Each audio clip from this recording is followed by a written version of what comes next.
গাজা অভিমুখী সমুদ্র ফ্লোটিলা নিয়ে গোটা পৃথিবীতে আলোড়ন সৃষ্টি হয়েছে, তবে কি গাজাবাসীর মুক্তি ত্বরান্বিত হতে চলেছে? এরপরে প্রশ্ন হলো, গাজার যুদ্ধবিরতির জন্য ডোনাল্ড ট্রাম্প 20 দফা প্রস্তাব দিয়েছেন। বিষয়টি নিয়ে গোটা বিশ্ব জুড়েই আলোচনা পর্যালোচনা চলছে। এই প্রস্তাব কতটা আশান্বিত হওয়ার মতো বলে আপনি মনে করেন? সম্প্রতি ফিলিস্তিনকে বিভিন্ন দেশ স্বীকৃতি দিয়েছে। এই তালিকায় যুক্তরাজ্য, কানাডা, অস্ট্রেলিয়ার মতো দেশও আছে। এতে আপনি আশার দেখতে পান কিনা? গাজা অভিমুখী সমুদ্র ফ্লোটিলা নিয়ে গোটা পৃথিবীতে আলোড়ন সৃষ্টি হয়েছে, তবে কি গাজাবাসীর মুক্তি ত্বরান্বিত হতে চলেছে?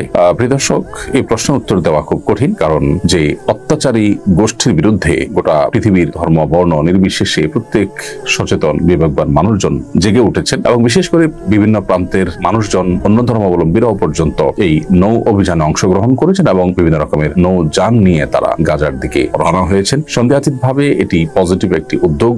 এটি প্রতীকী প্রতিবাদ হলেও এটি আমাদের সান্ত্বনার কিছুটা হলেও কারণ। তবে গাজাবাসীর মুক্তির বিষয়টি আল্লাহ রাব্বুল আলামিন যখন ফয়সালা করবেন তখনই তো হবে। এটুকু তো নিশ্চিত করে বলা যায় যে অত্যাচারী গোষ্ঠী, তাদের বিরুদ্ধে আজ গোটা পৃথিবীর মুক্তিকামী, শান্তিকামী, প্রকৃত অর্থে মানবতাবাদী মানুষগুলো জেগে উঠেছেন। সেই অত্যাচারীদের পতন আজ হোক আর দুদিন পরে হোক অবশ্যই হবে, তবে কতটা আগে হবে বা কতটা পরে হবে সেটা একমাত্র আল্লাহ তাআলা ভালো জানেন। পৃথিবীর বহু বড় বড় পরাশক্তি এবং আল্লাহ দ্রোহীকে আল্লাহ তাআলা অনেক ক্ষুদ্র থেকে ক্ষুদ্রতর কোনো সৃষ্টি দিয়ে আল্লাহ তাআলা শেষ করেছে। এরকম বহু ঘটনা মানব ইতিহাসে ঘটেছে।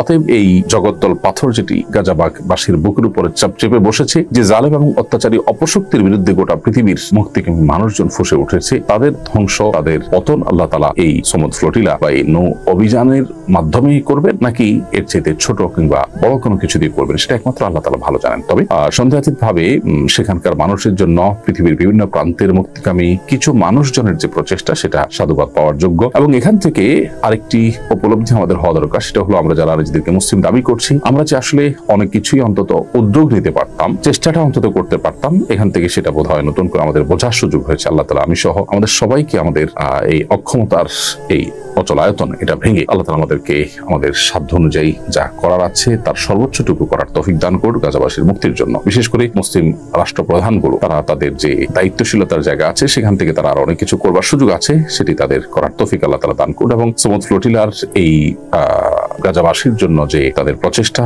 এবং প্রতীকী প্রতিবাদ বা প্রতীকী ভাবে হলেও তাদের পাশে দাঁড়াবার যে প্রচেষ্টা, এটাকে আল্লাহ তাআলা সাকসেস করুন, আমরা দোয়া করি। তবে আপাত দৃষ্টিতে এই অভিযানের মাধ্যমে যে এই অপশক্তির পতন হয়ে যাবে সেরকম মনে করাটা কঠিন, কারণ ইতিমধ্যে আমরা জানি যে একাধিক জাহাজের যে সমস্ত প্রতিবাদী নিরস্ত্র মানুষজন ছিলেন, তাদের অনেককে গ্রেপ্তার করে বা অনেককে আটক করে নেওয়া হয়েছে সেখানে তাদের দেশে, অভিশপ্তদের দেশে, এবং অনেকগুলোকেই গতিরোধ করা হয়েছে এবং তাদের করায়ত্তে তারা নিয়ে ফেলেছে। অতএব এখান থেকে খুব বেশি কিছু হয়তো হবে না, কিন্তু অন্তত আমরা যারা নিজেদেরকে মুসলিম দাবি করছি, মুসলিম বিশ্বের যে নেতারা আছে, তাদের বিবেকে অন্তত একটা আঘাত এই সমুদ্র ফ্লোটিলার মধ্য দিয়ে হলো, যে কিছুটা হলেও সাধারণ মানুষ চেষ্টা করতে পারে এবং এটাকে সামনে রেখে আমাদের আরো পরিকল্পনা পৃথিবীর বিভিন্ন প্রান্ত থেকে মানুষজন করা। এরপরে প্রশ্ন হলো, গাজার যুদ্ধবিরতির জন্য ডোনাল্ড ট্রাম্প 20 দফা প্রস্তাব দিয়েছেন। বিষয়টি নিয়ে গোটা বিশ্ব জুড়েই আলোচনা পর্যালোচনা চলছে। এই প্রস্তাব কতটা আশান্বিত হওয়ার মতো বলে আপনি মনে করেন?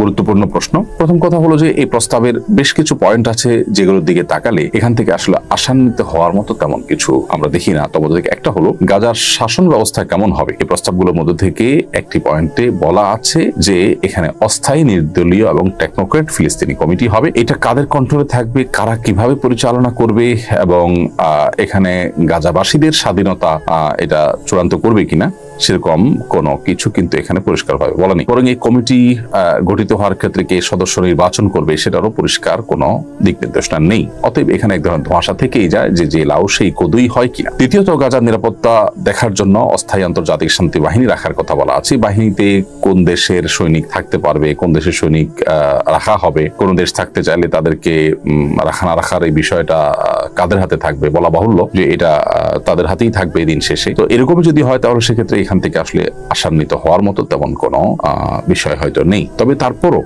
আলোচনার টেবিলে তারা আসতে বাধ্য হয়েছে, এটা একটা সান্ত্বনার ব্যাপার। আমি আশা করব যে গোটা বিশ্বের যে সমস্ত শক্তিশালী মুসলিম দেশগুলো আছে তারা একটু হলেও নড়েচড়ে উঠুক, অন্তত সমুদ্র ফ্লোটিলার মতো এরকম সাধারণ মানুষের প্রচেষ্টা দেখে তারা একটু হলেও লজ্জা অনুভব করুক।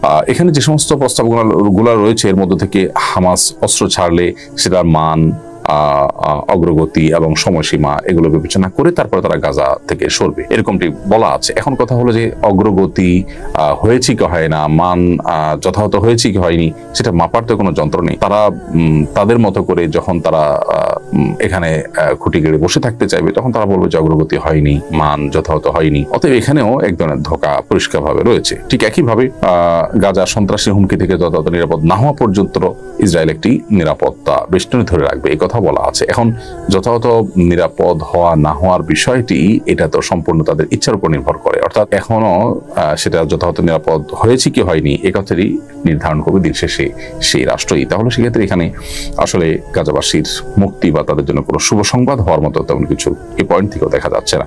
তাছাড়া ফিলিস্তিন রাষ্ট্র প্রতিষ্ঠা সম্পর্কে এখানে তেমন কিছু বলার নেই। তারপরেও আলোচনা শুরু হয়েছে।